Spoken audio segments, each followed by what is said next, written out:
വയോമിത്രം പദ്ധതി സംസ്ഥാനത്ത് വയോജന നയം നടപ്പിലാക്കുന്നതിന്റെ ഭാഗമായി വയോജനങ്ങളുടെ ആരോഗ്യ സംരക്ഷണ പരിപാലനത്തിന് പ്രത്യേക ശ്രദ്ധ നൽകിക്കൊണ്ട് ആരംഭിച്ച നൂതന പദ്ധതിയാണ് വയോമിത്രം.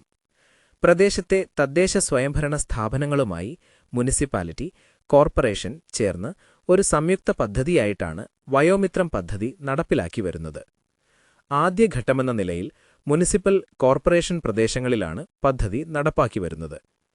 നിലവിൽ ഈ പദ്ധതി സംസ്ഥാനത്തെ 6 കോർപ്പറേഷനുകളിലും 85 മുനിസിപ്പൽ നഗരസഭാ പ്രദേശത്തും 4 ബ്ലോക്ക് പഞ്ചായത്തിലും നടപ്പിലാക്കി വരുന്നു. ഇപ്പോൾ 95 വയോമിത്രം യൂണിറ്റുകൾ കാര്യക്ഷമമായി പ്രവർത്തിച്ചുവരുന്നു. പദ്ധതി നടപ്പാക്കുന്ന പ്രദേശത്തെ വയോജനങ്ങളുടെ മാനസിക ഉല്ലാസത്തിനു വേണ്ടിയുള്ള വിവിധ പരിപാടികളും വയോജന ക്ഷേമ സ്ഥാപനങ്ങളിലെ അന്തേവാസികൾക്ക് പ്രത്യേക കരുതൽ നൽകുന്ന തരത്തിലുള്ള വിവിധ പരിപാടികളും പദ്ധതിയുടെ ഭാഗമായി സംഘടിപ്പിക്കാറുണ്ട്. കോർപ്പറേഷൻ, മുനിസിപ്പാലിറ്റിയിൽ താമസിക്കുന്ന 65 വയസ്സിനു മുകളിൽ പ്രായമുള്ള മുതിർന്ന പൗരന്മാർക്കാണ് വയോമിത്രം സ്കീം പ്രകാരം സൗജന്യ സേവനങ്ങൾ ലഭിക്കാൻ അർഹതയുള്ളത്. ചുവടെ പറയുന്ന ആനുകൂല്യങ്ങൾ വയോമിത്രം പദ്ധതികളിലൂടെ ലഭ്യമാണ്. 1. മൊബൈൽ ക്ലിനിക് സേവനം. വയോമിത്രം വാർഡ് അടിസ്ഥാനത്തിൽ മൊബൈൽ ക്ലിനിക്കുകൾ സംഘടിപ്പിച്ച് മുതിർന്ന പൗരന്മാർക്ക് സൗജന്യമായി മരുന്നുകൾ നൽകുന്നു. ഈ സേവനം ലഭിക്കാൻ സാമ്പത്തിക മാനദണ്ഡങ്ങൾ ഒന്നും ബാധകമല്ല. ഓരോ മൊബൈൽ യൂണിറ്റിലും ഒരു മെഡിക്കൽ ഓഫീസർ, ഒരു സ്റ്റാഫ് നഴ്സ്, ഒരു JPHN എന്നിവർ ഉൾപ്പെടുന്നു. 2. വാതിൽപ്പടി സേവനവും കിടപ്പ് രോഗികൾക്കുള്ള പാലിയേറ്റീവ് കെയർ സേവനവും.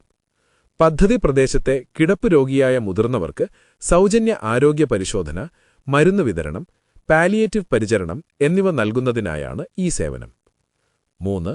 വയോധികർക്കുള്ള ഹെൽപ്പ് ഡെസ്ക്. എല്ലാ വയോമിത്രം ഓഫീസുകളിലും ക്ലിനിക്കുകളിലും വയോധികർക്കായി ഹെൽപ്പ് ഡെസ്കുകൾ പ്രവർത്തിക്കുന്നു. മുതിർന്നവർക്ക് ആവശ്യമായ വിവരങ്ങൾ നൽകുന്നതിനോടൊപ്പം ഏകാന്തതയും മാനസിക സംഘർഷങ്ങളും അനുഭവിക്കുന്നവർക്ക് കോർഡിനേറ്റർമാരും ഡോക്ടർമാരും കൗൺസിലിംഗ് നൽകുന്നു. 4. മറ്റു സേവനങ്ങൾ. പദ്ധതി പ്രദേശത്ത് മുതിർന്നവർക്ക് പ്രത്യേക മെഡിക്കൽ ക്യാമ്പുകൾ, കണ്ണ് ക്യാമ്പ് മുതലായവ സംഘടിപ്പിക്കുന്നു. വയോജന ഭവനങ്ങളിലെയും വയോമിത്രം ഗുണഭോക്താക്കളിലെയും നിരാലംബരായ മുതിർന്നവർക്കായി സല്ലാപം, സ്നേഹയാത്ര തുടങ്ങിയ വിനോദ പരിപാടികൾ സംഘടിപ്പിക്കുന്നു. വയോജന ക്ലബ്ബുകൾ സജീവമായി പ്രവർത്തിക്കുന്നു.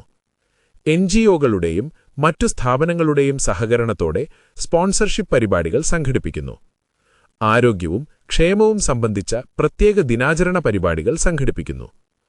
പ്രദേശത്തെ വയോധികരുമായി ബന്ധപ്പെട്ട സാമൂഹിക പ്രശ്നങ്ങളിൽ പുനരധിവാസം മുതലായവ വയോമിത്രം സജീവമായി ഇടപെടുന്നു. ഭാവി പ്ലാൻസ് ആൻഡ് മാറ്റങ്ങൾ, ഫ്യൂച്ചർ മോഡിഫിക്കേഷൻസ്. പ്രായപരിധി കുറഞ്ഞേക്കാം. 65 മുതൽ 60 വരെ പരിധി കുറയ്ക്കാൻ സർക്കാർ ശുപാർശ പഠനത്തിലാണ്. പഞ്ചായത്തുകളിലേക്കും പദ്ധതിയുടെ വിപുലീകരണം. ഇപ്പോൾ ഉയർന്ന നഗരമേഖലകളിൽ മാത്രമാണുള്ളത്. ഇനി ഗ്രാമപഞ്ചായത്തുകളിലേക്കും വ്യാപിപ്പിക്കാനുള്ള ചർച്ചകൾ നടക്കുന്നു. ഇതോടൊപ്പം ബന്ധപ്പെട്ട പുതിയ പദ്ധതികൾ, ഓൾഷിമേഴ്സ് അല്ലെങ്കിൽ ഡിമെൻഷ്യ പരിശോധന, മെമ്മറി സ്ക്രീനിംഗ് തുടങ്ങിയ സേവനങ്ങൾ ഓർമ്മത്തോണി പോലുള്ള പദ്ധതികളിലൂടെ സംയോജിപ്പിക്കാൻ പദ്ധതിയുണ്ട്.